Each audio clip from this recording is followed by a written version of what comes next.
second video today, and by request I was going to go over Aqua-Scaping. My absolute favorite tool in the world is a cutoff wheel. You can use these for so many things, but I'm going to show you how you can actually take just a plain rock like this, carve it up, make a stable platform so it'll sit on the bottom of your aquarium, and how you can actually shape the rock. It cuts through it like butter with no problems whatsoever. I'm gonna pick this larger rock that we have. It's a good looking rock. You could lay it in your aquarium. You could probably stand it up against the back of the wall.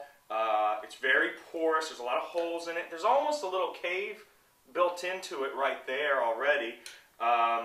So there's a lot of stuff. There's a lot of features on this that you could use right out of the box. But I think that we should take the cutoff wheel and carve it up a little bit and make something that's a lot more usable. So what I'm going to do is I'm going to find a place. It's already flat on the bottom a little bit, so I think what we're going to do is I'm going to make a nice flat spot so it'll sit flush on the aquarium bottom. It won't tip or anything, and it'll be nice and secure.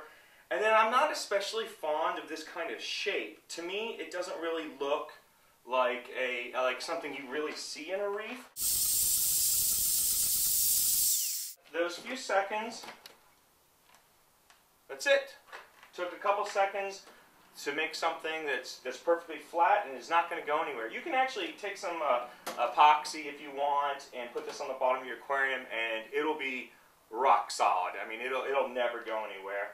So, like I was talking about before, I think what I'm going to do with this is I'm actually going to carve a little semicircle right here. Okay? I'm going to carve a little semicircle right here in the rock, and to get that kind of shape that I want, it'll give me a nice overhang. And then I think what we'll do is we're going to come back and maybe right in this area we'll start working on a nice little cave.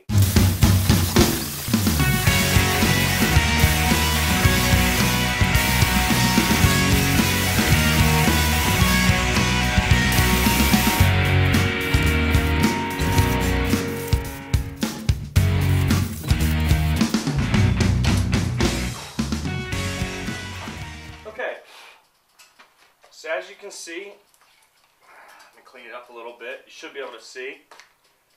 Alright, so now we have a nice little hole that's dug through here. And the walls are extremely thin on what I just made. So we're going to have to be really, really careful. And this is why I like using a drill bit. I'm actually going to change size to a slightly smaller drill bit. And I'm going to try to take some of these little pieces around here off, then on the back side, and you can see how I've carved this nice and flat. On the back side, we're going to take some of these little pieces off, and what I like to do is make, if you look at one side of the rock here, I like to make a nice big hole here, and I like to make a nice big hole here, and leaving the center real nice and thin, so you'll have a hole on either side of the rock that kind of comes down like an hourglass shape. And then I'm going to go back with my chisel, and where that hourglass shape is, I'm going to come in through the hole, and I'm just going to lightly chip away at that until I have the structure I want. Okay, so I've made some pilot holes on the front.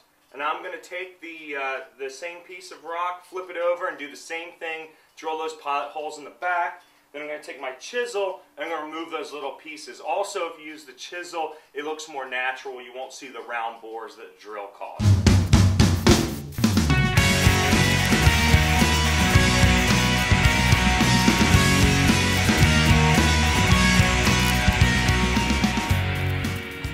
Okay, so as you can see, this is the finished product with the two rocks. I'm pretty happy with this. I looked through the viewfinder a second ago, and I don't think the camera is quite doing it justice for how nice this actually looks. This is what you can get out of those two round, in my opinion, semi-ugly rocks in 10 or 15 minutes of work. So again, just to go over everything again, a drill, a chisel, a mallet or something to strike the chisel with, and a cutoff wheel. Now, like I said before, if you don't have a cutoff wheel, you can use a drill. You can buy these little things for a couple bucks. This one blade right now that I have, this one stone on the cutoff wheel, I think we're up to, I don't know, maybe 30 or 40 rocks like this already, and it hasn't shown any sign of wear. I think I paid $2 for it. So for $2, I think it's well worth the investment. Please hit me up on my email address if you have any other questions. If you have any questions, I'll be more than happy to try to answer them. You know, if you want to see me make something, let me know. I'll give it a shot. Worst case scenario, we both learn something from the process. So anyway, thanks for watching, and I appreciate the guys on the forums asking me to do this.